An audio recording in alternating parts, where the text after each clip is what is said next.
Sumsel 24 jam hari ini. Rumah makan yang menyediakan menu ayam goreng menjamur di kota Palembang. Tapi hanya Fried Chicken Al Khoir yang menyajikan ayam higienis, segar, dan yang pasti diolah sesuai syariat Islam, sehingga dijamin halal. Pemilik Fried Chicken Al Khoir, Adi, mengatakan gerainya ini merupakan cabang kedua. Cabang pertama ada di Sukajadi KM14 dan yang kedua ini di Maskarebet Raya, Kecamatan Alang-Alang Lebar, mengusung konsep mini resto. Konsumen dijamin dapat menikmati ayam dengan nyaman. Membedakan sebenarnya hampir sama ya. Kemudian membedakannya kita buat konsepnya itu lebih nyaman gitu kan. Kayak nggak ada beda dengan ada namanya outlet yang gerobakan gitu kan. Kalau kita nggak ada outlet gerobakan, minimal mini resto dengan ukuran 3x4 orang bisa makan di tempat. Kalau kita tuh lebih nunjukkan pokoknya menunya ayam gitu. Iya, menunya ayam, fried chicken gitu kan. Ya harapannya mudah-mudahan diterima sama masyarakat di sekitar sini. Jadi kita buat penilaian juga kan untuk bikin cabang-cabang selanjutnya. Iya. Ia mengatakan tidak hanya menu yang berbeda, Al Khoir juga menyajikan ayam yang lebih higienis dari supplier terpercaya. Mulai dari pemotongan sampai proses pencucian dijamin higienis dan pastinya sesuai syariat Islam. Ada beberapa menu yang ditawarkan seperti fried chicken kriuk, chicken mozzarella, cheese, burger, dan kentang, serta menu baru chicken geprek. Reporter dan juru kamera Dian Cahyani Fitri, palfresh.com.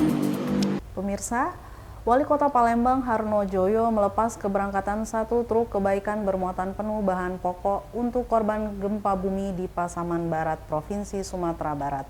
Pelepasan itu berlangsung di rumah dinas Wali Kota di Jalan Tasik, Palembang. Harno Joyo mengatakan apa yang digagas Rumah Zakat Palembang ini patut dicontoh sebagai bentuk kepedulian terhadap sesama.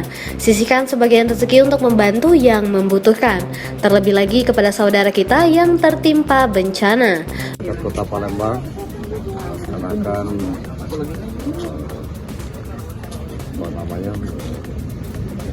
menurut kami suatu hal yang sangat baik untuk kita membantu sesama kita yang mengalami musibah di Sumbar dan gempa. Dan harapan kami dengan apa yang dilakukan oleh masyarakat Kota Palembang ini menggugah juga para saudara-saudara kita yang lain untuk mari juga menyisihkan sedikit rezeki kita untuk saudara-saudara kita yang musibah. Brand Manager Rumah Zakat Action Palembang Sulaiman mengatakan bantuan yang dikirimkan berupa bahan pokok dan kebutuhan sehari-hari seperti sembako, popok bayi, selimut, dan terpal.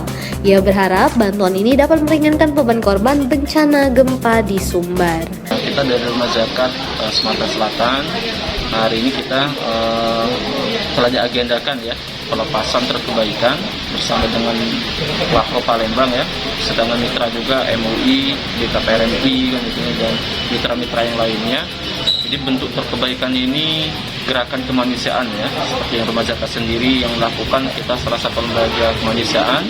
Jadi kita terpanggil ya, dan ini tentu dorongan atau antusias dari masyarakat juga ya yang ingin membantu sehingga kita memfasilitasi mungkin truk kebaikan ini. Nah, truk kebaikan ini berisi paket sembako, bantuan yang lain juga ada kita mengirimkan 1000 kornet kaleng hasil kurban yang kita olah menjadi kornet yang rendah.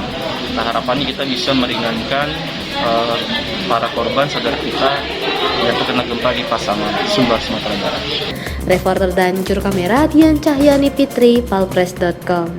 Sebanyak 5.000 liter minyak goreng kemasan merek Fortune ludes diborong warga Kecamatan Ilir Barat 1 pada operasi pasar hari kelima di Pasar Padang Selasa pagi tadi.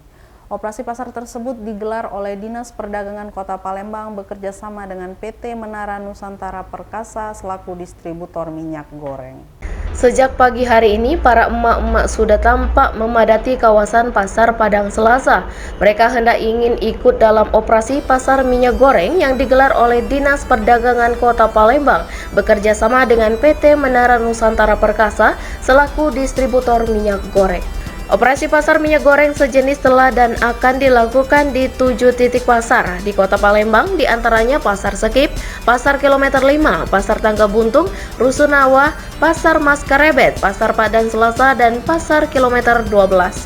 Manajer area PT Menara Nusantara Perkasa, Andi Santoso, melalui promotion eksekutif PT Sari Agro Tama Persada, Radit menyampaikan, pada operasi pasar minyak goreng kemasan di Pasar Padang Selasa ini disiapkan sebanyak 5.000 liter minyak goreng kemasan merek Fortune.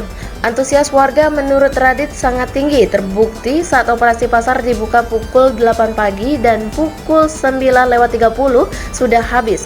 Dikatakannya untuk harga minyak goreng kemasan per liternya sesuai dengan harga eceran tertinggi yang ditetapkan oleh pemerintah.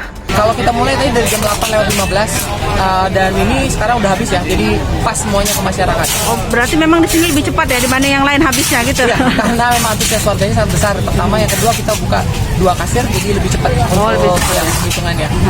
Untuk minyak Fortune disiapkan kemasan 1 liter dengan harga 13.500 per liternya. Untuk satu orang pembeli hanya bisa membeli maksimal 2 liter saja. Bagi masyarakat yang belum mendapatkan minyak goreng, operasi pasar minyak goreng kemasan ini akan digelar lagi Sabtu nanti di Pasar Kilometer 12. Sementara itu, Camat Ilir Barat 1, Rahman Hidayat Pane, SSTP yang ikut meninjau jalannya operasi pasar menyampaikan, pihaknya telah melakukan sosialisasi ke warga Kecamatan Ilir Barat 1 sejak sepekan terakhir terkait akan adanya operasi pasar minyak goreng kemasan ini. Rahman menghimbau agar pelaksanaan operasi pasar ini dapat berjalan dengan tertib dan tetap menerapkan protokol kesehatan. Untuk Kecamatan Ilir Barat 1 itu mendapatkan kuota 5.000 liter minyak goreng, dan ini kita lihat antusias warga sudah antri.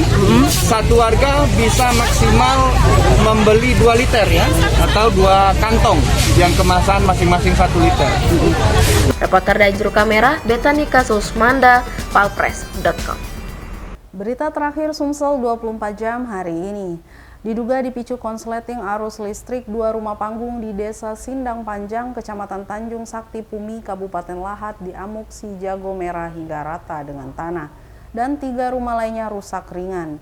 Peristiwa naas itu terjadi Jumat dini hari sekitar pukul 12:30 waktu Indonesia Barat saat warga tengah terlelap tidur.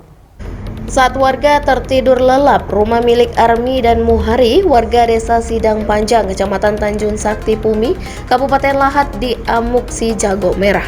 Rumah panggung berbahan kayu menyebabkan api dengan cepat membesar hingga membuat kedua rumah itu rata dengan tanah. Selain itu, api juga membuat 3 rumah lainnya mengalami rusak ringan. Menurut Kepala Desa Sidang Panjang Patra Jaya, pihaknya saat mendapat informasi terjadinya kebakaran itu langsung berjibaku melakukan upaya pemadaman bersama warga dan pemadam kebakaran Tanjung Sakti. Selang 1 jam kemudian api berhasil dipadamkan, namun 2 rumah rata dengan tanah, sedang 3 lainnya rusak ringan. Dijelaskan Patra Jaya, walau tidak ada korban jiwa dalam kebakaran yang diduga dipicu konsleting arus listrik tersebut, namun kerugian yang diderita warga mencapai ratusan juta rupiah. Untuk membantu korban kebakaran, lanjut Patra Jaya, pihak pemerintah desa membangun posko bantuan korban kebakaran, sehingga pihaknya menerima bantuan dalam bentuk apapun untuk meringankan para korban kebakaran. Kejadian kebakaran tadi malam di Desa Sindang Panjang, Kecamatan Tanjung Sakti Pumi, di Dusun 1 Desa Sindang Panjang. Adapun kebakaran tersebut dapat terdeteksi pada pukul 00.30 dan api mulai dapat dijinakan pada pukul 2.30. Dan dalam kebakaran tersebut ada beberapa korban yang mengalami rusak berat dan ada juga yang rusak ringan. Reporter Bernard Albar, palpres.com. Demikianlah berita Sumsel 24 jam hari ini. Jangan lupa untuk mendukung program kami lainnya di YouTube Palpres Official seperti Podcast Cukup Pedas, Budak Lorong, Baseng, Ternyata Bukan Mistis, dan Ruang Cerita bersama Kakak Juli. Saya Betanika Susmanda, sampai jumpa.